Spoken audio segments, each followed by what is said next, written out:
کسی نے ابھی حضرت مولانا طارق جمیل صاحب کا ایک کلپ بھیجا میرے پاس.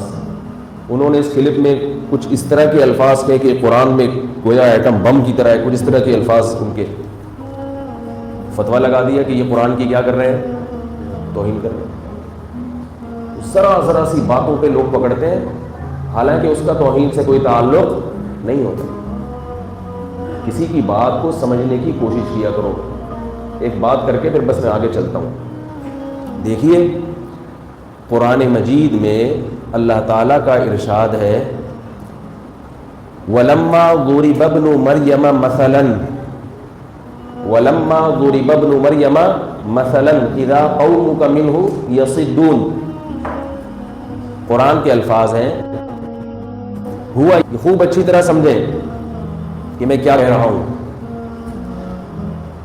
قرآن مجید میں جب یہ آیات نازل ہوئیں انکم وما تعبدون من دون اللہ حصب جہنم, لوگ مجھے کہتے ہیں آپ بیان میں قرآن کا حوالہ کیوں نہیں دیتے, آیت نمبر کیوں نہیں بتاتے. میں پوری آیت پڑھ کے سنا دیتا ہوں, تو اب آیت نمبر کی کیا ضرورت ہے آپ لوگوں کو. او بھائی ایک آدمی حوالہ نمبر دے وہ زیادہ بہتر ہے کہ پوری آیت پڑھ کے سنا دے یا آیت کا ٹکڑا پڑھ کے سنا دے. کیا خیال ہے. تو آم کھانے سے مطلب ہونا چاہیے, پیڑ گننے سے مطلب نہیں ہونا چاہیے. تو آپ وہ آیت گوگل پہ لکھیں تو گوگل آپ کو نکال کے دے دے گا وہ آیت. تو قرآن کے الفاظ کیا ہیں انکم وما تعبدون من دون اللہ حصب جہنم. اللہ نے مشرکین سے کہا کہ تم جن بتوں کی جن معبودوں کی عبادت کرتے ہو, غیر مسلموں سے اللہ نے کہا کہ تم خود بھی, توجہ ہے نا آپ لوگوں کی, بہت اہم بات عرض کر رہا ہوں آپ کے سامنے, اس کو اچھی طرح پوائنٹ یہ اپنے پلو میں باندھ لیں.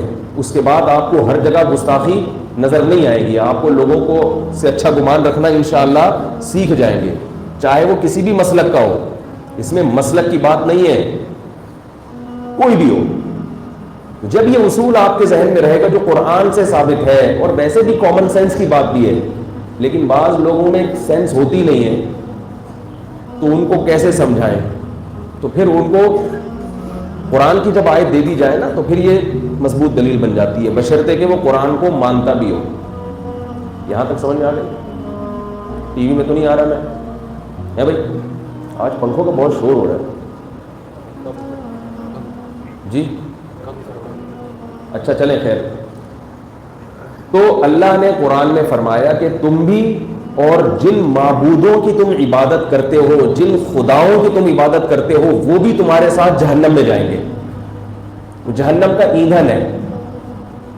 سمجھ گئے یہاں تک. یہ قرآن نے دعویٰ کیا.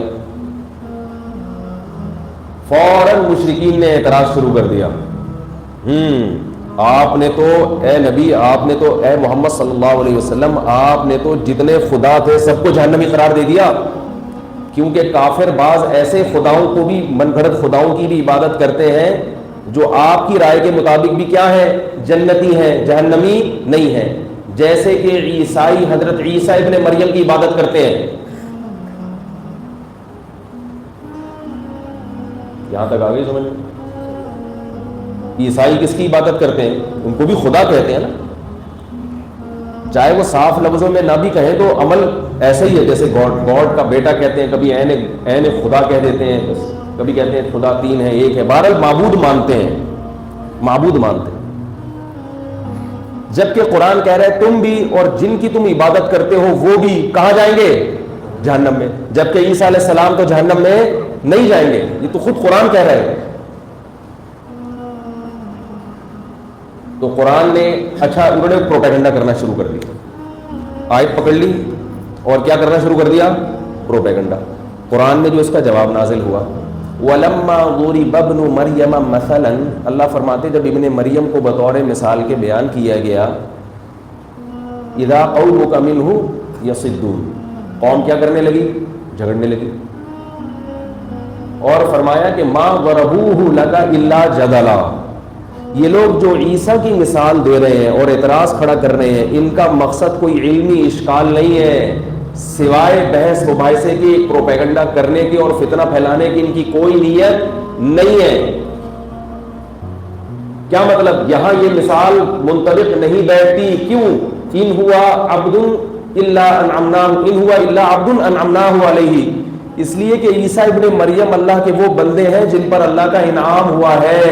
اور یہ بات یقینی معلوم ہے کہ جو انعام یافتہ لوگ ہوتے ہیں وہ جہنم میں نہیں جاتے، وہ تو خود بخود خارج ہیں. ان کا جنتی ہونا اتنا یقینی ہے کہ ان کو الگ سے مستثنا کرنے کی اور اس مثال سے خارج کرنے کی ضرورت ہی نہیں. کیا مطلب؟ کہ جب اللہ نے یہ کہا کہ تم بھی اور تمہارے معبود بھی جہنم میں جاؤ گے، تو اس معبود سے وہ معبود خود بخود خارج ہے جن کا جنتی ہونا یقینی ہے. ان کو الگ سے بیان کر کے خارج کرنے کی ضرورت، بولتے کیوں نہیں یار، نہیں ہے. یہ تو کامن سینس کی بات ہے کہ وہ خود بخود اس میں داخل نہیں ہے. اس میں وہ معبود ہے، وہ خود ساختہ معبود جن کا جنتی ہونا یقینی نہیں ہے. لیکن انہوں نے کیا کیا؟ قرآن کے ظاہری الفاظ کو پکڑا. مشرکین نے ظاہری الفاظ کو پکڑ کے فٹ کرنا شروع کر دیا اور پروپیگنڈا کرنا شروع کر دیا. اللہ نے پھر حضرت عیسیٰ کے فضائل بیان کیے. فرمایا وہ تو سیدھے راستے پر ہے، وہ تو علامات قیامات میں سے، قیامت کی علامات میں سے ہے.